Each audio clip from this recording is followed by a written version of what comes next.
Ce cartoon est dédié à la jeune femme qui s'est fait violer à l'âge de 11 ans et dont l'agresseur vient d'être acquitté par la justice française. Il paraît que la fillette n'avait pas protesté assez énergiquement pour qu'on puisse considérer cet acte comme un viol. Ah la France, cette terre promise des pédophiles et des violeurs en tout genre.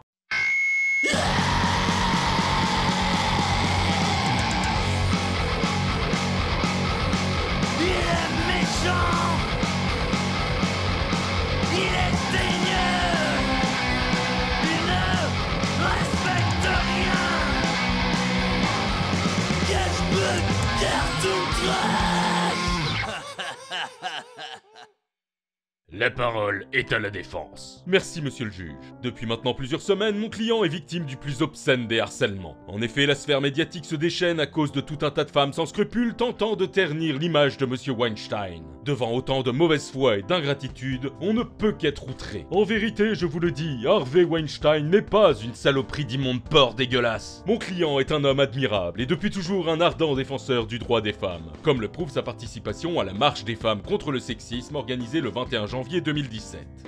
Eh non, je ne déconne pas, il y était vraiment. De quel droit toutes ces femmes à la moralité douteuse se permettent-elles de briser la carrière de mon client qui, comble de l'injustice, vient d'être exclu du syndicat des producteurs? On assiste en ce moment à tout un défilé de soi-disant victimes qui viennent se plaindre d'avoir dû faire des petites gâteries à monsieur Weinstein en échange d'un rôle au cinéma. N'est-il pas honteux de la part de ces femmes qui lui doivent tout de venir pinailler après coup à propos des modalités de paiement? Tu couches avec moi, je fais de toi une star. Ça me paraît pourtant être un deal des plus honnêtes. Si j'ai l'assurance de devenir millionnaire et d'être une star d'Hollywood, moi aussi je veux bien sucer monsieur Weinstein. On verra ça après l'audience. Toutes ces jeunes ingrates devenues riches qui ont accepté de pomper mon client en échange d'une carrière hollywoodienne ont-elles bien conscience qu'une multitude de femmes un peu partout sur la planète sont obligées de vendre leur corps uniquement pour nourrir leurs enfants? C'est bien là qu'est tout le drame de notre époque. Les privilégiés sont trop égoïstes pour réaliser la chance dont ils disposent. Objection! Faut vraiment être un enculé pour sortir des saloperies pareilles! Objection rejetée. Toute cette affaire sans l'hypocrisie à plein nez. Comme si subitement la terre entière réalisait enfin que pour beaucoup de femmes il faut coucher pour réussir. Comme si du jour au lendemain le monde comprenait d'un coup que les gens riches et célèbres utilisent leur notoriété pour baiser à tout va. Mais la véritable question est la suivante. Qu'y a-t-il de mal à ça? Je vous le demande. Que le youtubeur qui n'a jamais niqué une abonnée lui jette la première pierre. Non, toi ça compte pas TPD. De toute façon, je ne suis pas dupe. Mon client est juif et c'est là tout le cœur du problème. Comme pour les affaires Polanski ou DSK, il s'agit là d'une infâme entreprise antisémite qui nous rappelle les heures les plus sombres de l'histoire. Et en tant que juif, je ne peux tolérer une telle machination. Objection! Ce connard n'est pas juif! Objection rejetée. Au final, votre honneur, je m'en remets à votre sagesse. Il vous suffit de porter un regard neutre et bienveillant sur cette affaire et de décider en votre âme et conscience si mon client est un ignoble enculé de prédateur sexuel ou l'innocente victime de l'oppression féminine. Cher maître, je reste sans voix devant la justesse de votre plaidoirie. Je déclare l'accusé non coupable. Sérieux? Quel cartoon trash. On n'est pas là pour rigoler.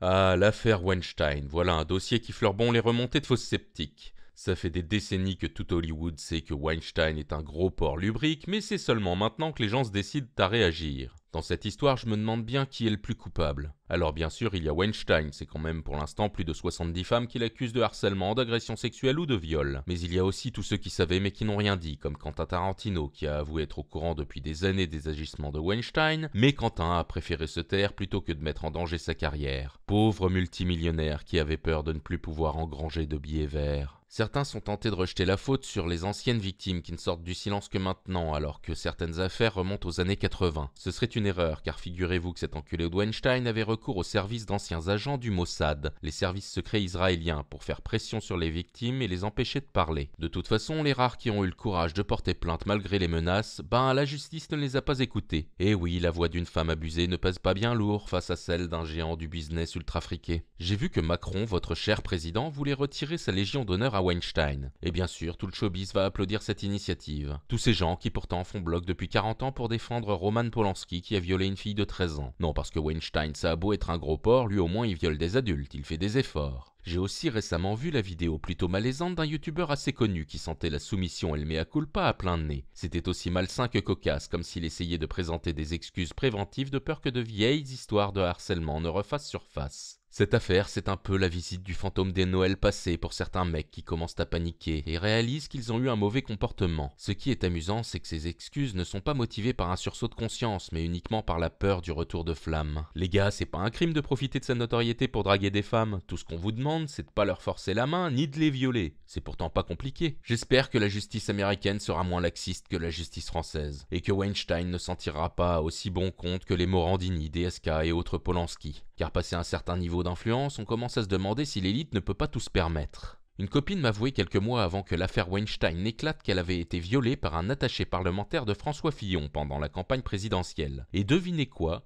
Il n'y a toujours pas eu de suite à sa plainte et elle fait une dépression nerveuse. C'est dommage qu'elle ne veuille pas me donner le nom de ce butor, c'est avec grand plaisir que je l'aurais affiché avec un hashtag balance ton porc.